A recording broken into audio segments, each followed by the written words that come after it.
Okay guys, so today naman, magluto tayo ng biko na dadalhin ko bukas kasi naimbitahan ulit kami halos linggo-linggo. Maliban ko may sakit kami, ganun. So, nag-hangout kami ng kaibigan naming pamilya na may mga bata rin, kalaro ng mga bata. So, ngayon gagawa ako ng 4 cups ng biko gamit yung ating sweet rice. Ano ka natin sa Asian store.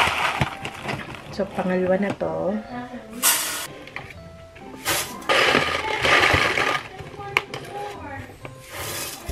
Hugasan ko lang siya ng 2 beses. So, hugasan lang natin yung rice. And then, pagkatapos nun, 4 cups to sa 5 cups ng water.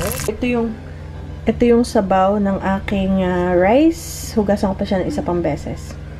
Ito na guys. So, wag daw tong tatapong kasi maganda raw to sa halaman. So, ito yung halaman na nabili ko sa Costco. Super healthy niya na.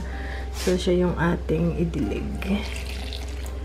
Idilig natin. Ayan. Alright. Okay. And then, may tira pa tayo ng mga aking snake plant. So,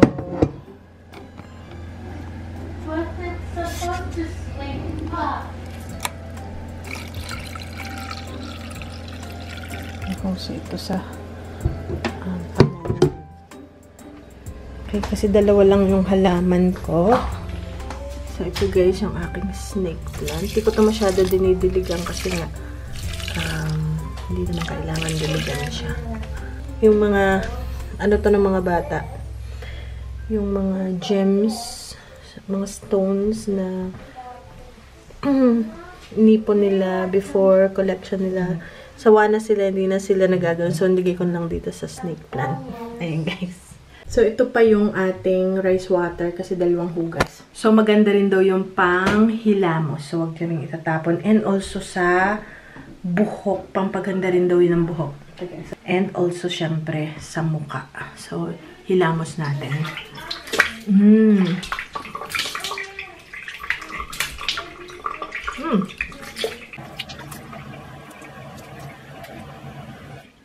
Manamis-namis siya, guys.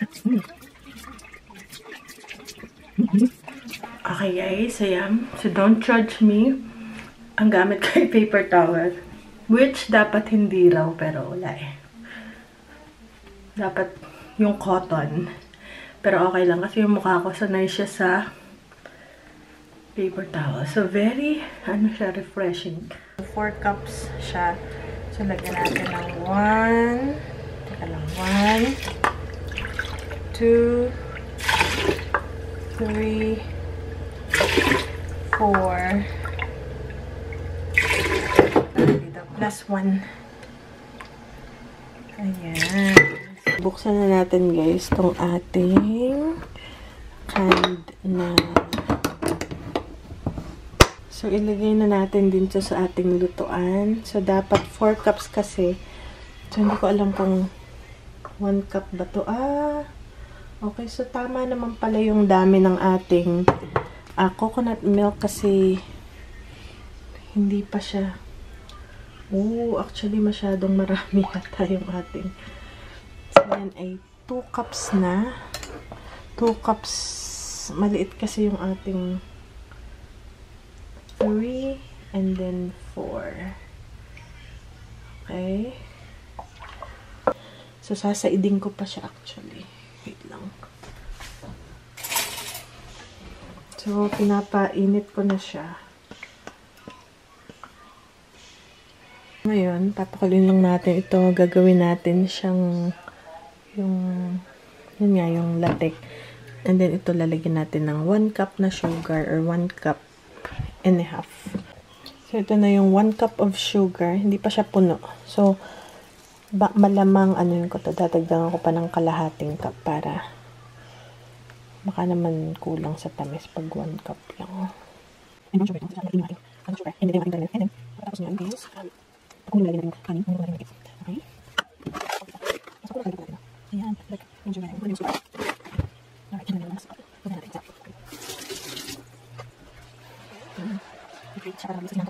Kung nilagyan natin. Mataas gusto niya lang. Hindi ka tulungan natin. Hindi gusto niya. So, ito. Ang natin. Okay. So, ang natin. Tignan natin. Ano kung sa isa?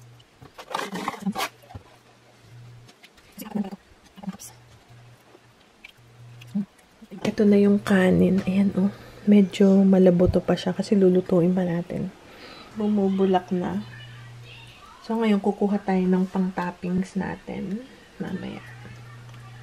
Sa ibabaw. Ibabaw tayo yung pang-toppings natin.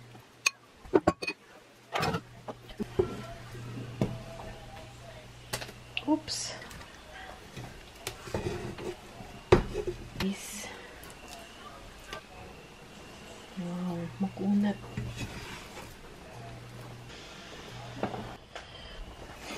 Isasangkot siya natin hanggang sa maiga siya. Papakunatin natin.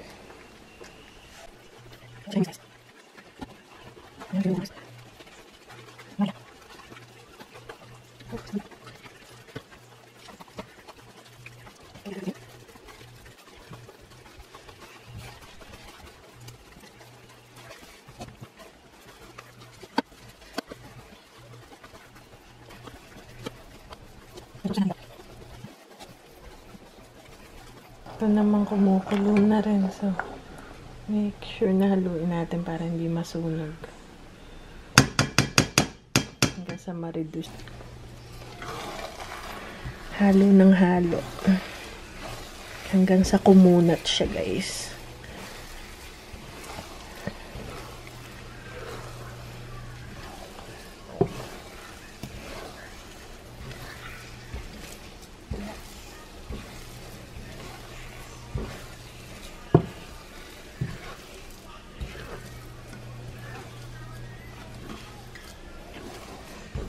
Okay guys, so haluin ko lang. Mamaya babalik ako. Importante haluin ng haluin hanggang mas kumunat pa.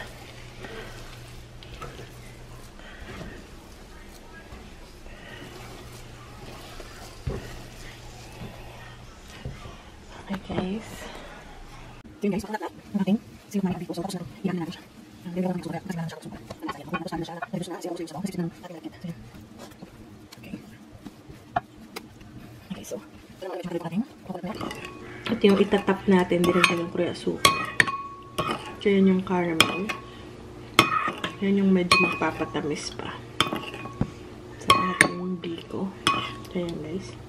Haluin din to kasi ano siya, masunog.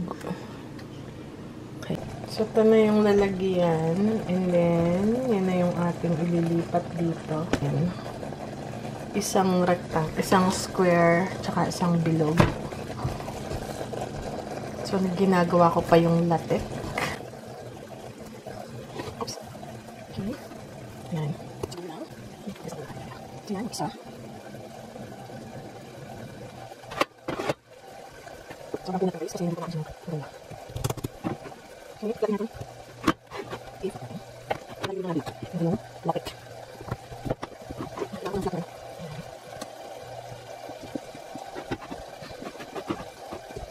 Okay. Ayan, so isa pa. Kahit may isa pa. Ang sa amin.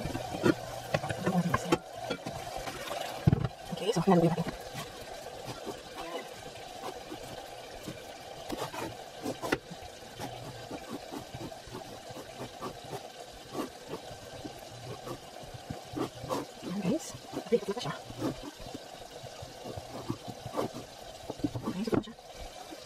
Na-reduce na yung ating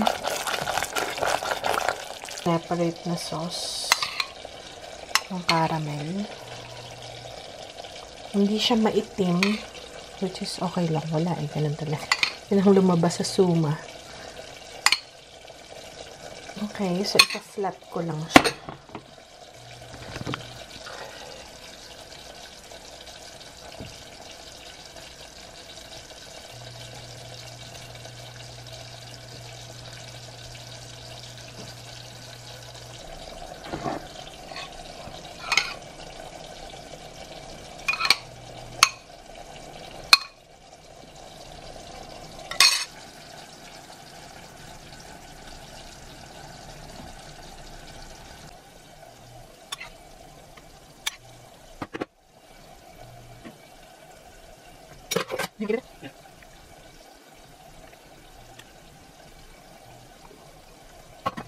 Ayan na.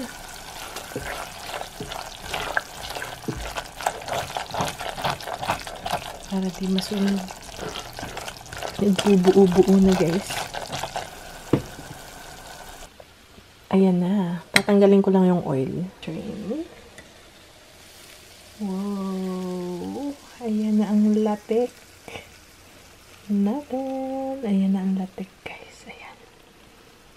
Wow. Ayan. Konti lang, pero okay lang. Ayan. Ang latek natin, guys. Okay, guys. Ready na natin siyang ilagay. Nagbitbit na siya. Oh, init. Para makatulog na ako.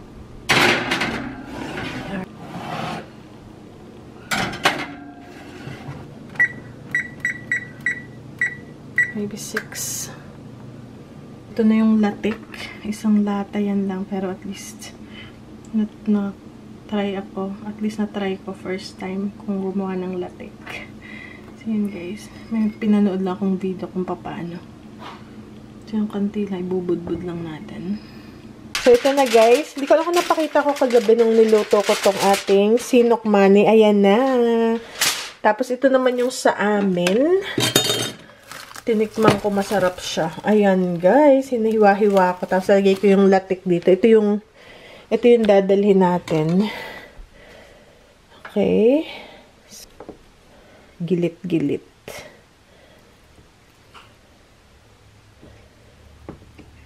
Okay. So, sa amin, ang tawag dito, sinokmani or biko. Pero, ang tanda ko talaga, sinokmani siya.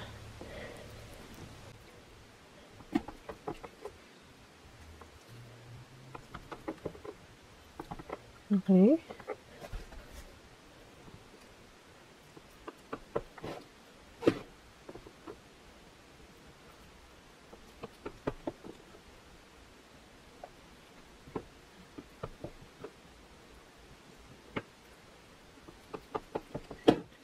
Ayan guys. O, diba? Ayan. Tapos, ako dun sa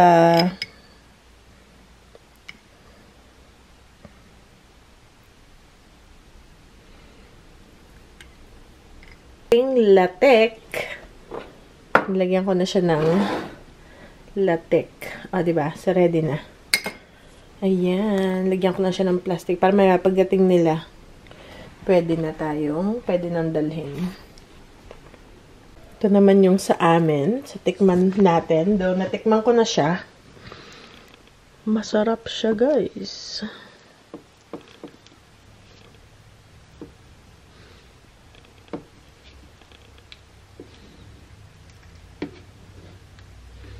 Makunat na makunat siya.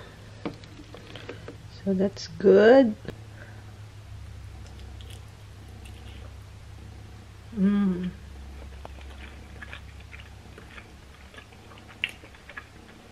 Hindi siya masyado matamis.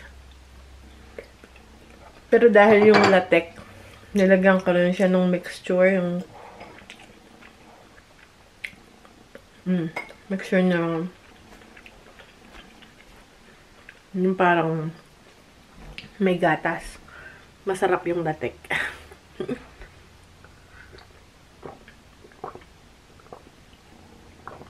Manamis-namis. Na tama lang yung tamis. So, masarap siya, guys.